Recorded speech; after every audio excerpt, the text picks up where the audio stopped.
अब मैं राजीव आपका रुख कर रही हूं। राजीव, 2024 को भांपने के लिए हर कोई 2023 का मूड जानने की कोशिश कर रहा है और शायद राजीव ये पहली बार होगा जब चुनाव की तारीखों के बीच कोई बहुत ज्यादा वक्त रह नहीं गया, लेकिन अब तक भी हम ये नहीं समझ पा रहे कि लहर किस तरफ है।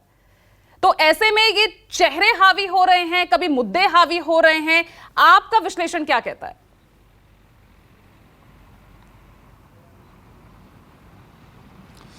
देखिए, मूल बात पूजा ये है कि अगर आप राजस्थान की बात करेंगे तो पिछले 20-25 सालों में देखें तो 10 साल वसुंधरा मुख्यमंत्री रही, 15 साल अशोक गहलोत लंबे समय तक ये लोग मुख्यमंत्री रहे।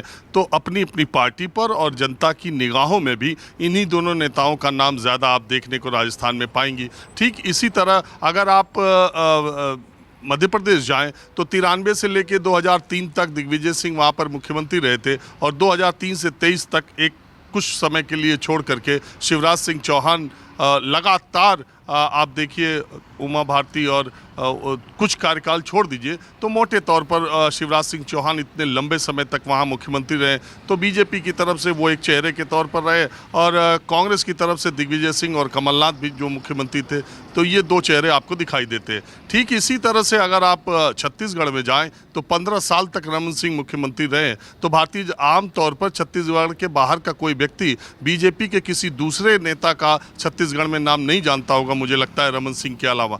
तो ये जो व्यक्ति हैं, ये इतना व्यक्ति केंद्रित इन तीनों राज्यों में राजनीति हो गई थी। अब वो ट्रांजिशन फेज चल रहा है। अब बीजेपी ये आजमाना चाहती है नेतृत्व परिवर्तन, या आप कहिए कि पीढ़ी का परिवर्तन करना चाहती इन तीनों राज्यों में। हालांकि आप देखिए कि जिस तरीके से टिकटों के बंटवारे के बाद इन राज्यों में भारतीय जनता पार्टी के बागियों का विरोध का जो स्वर है उसको शांत करने के लिए मुझे लगता है कि गृह मंत्री आज रमन सिंह के पर्चा दाखिला में शामिल होने के लिए पहुंच रहे हैं राजनांदगांव।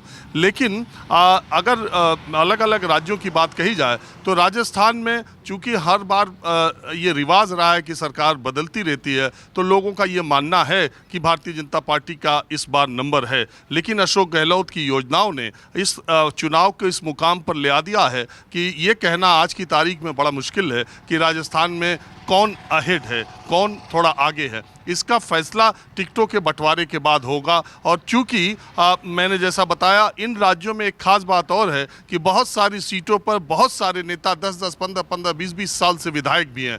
तो एक टिकटों के बंटवारे के बाद ही कुछ राजस्थान में कहा जा सकता है, जबकि मध्य प्रदेश में करीब करीब टिकटों का बंटवारा हो गया है। और सही मायने में अगर मैं आपसे कहूँ तो 5 राज्यों के जो चुनाव हो रहे हैं, सबसे दिलचस्प मामला जो है वो मध्य प्रदेश का है। सबसे टक्कर वाला मामला जो है वो मध्य प्रदेश का है। इसीलिए मैंने भी सोचा अब मैं चित्तौड़गढ़ से मध्य प्रदेश की तरफ चलता हूँ। अभी थोड़ी देर बाद मैं मध्य प्रदेश की सीमा में दाखिल हो जाऊंगा, क्योंकि राजस्थान में अभी जब तक टिकटों का बंटवारा नहीं होता है तब तक चुनाव का जो टेम्परेचर है ना वो बढ़ नहीं रहा है। तो मैं अब मध्य प्रदेश की तरफ जा रहा हूं। लेकिन इतना ज़रूर है कि मैं पहले भी कह चुका हूं आपके कार्यक्रम में, आज भी कहता हूं कि 2023 के विधानसभा चुनाव से 2024 के लोकसभा चुनाव में अगर विपक्ष जीतता है तो उसका मनोबल तो बढ़ सकता है, लेकिन 2024 का चुनाव बिल्कुल अलग होगा। 23 के विधानसभा चुनाव के नतीजे बिल्कुल अलग होंगे।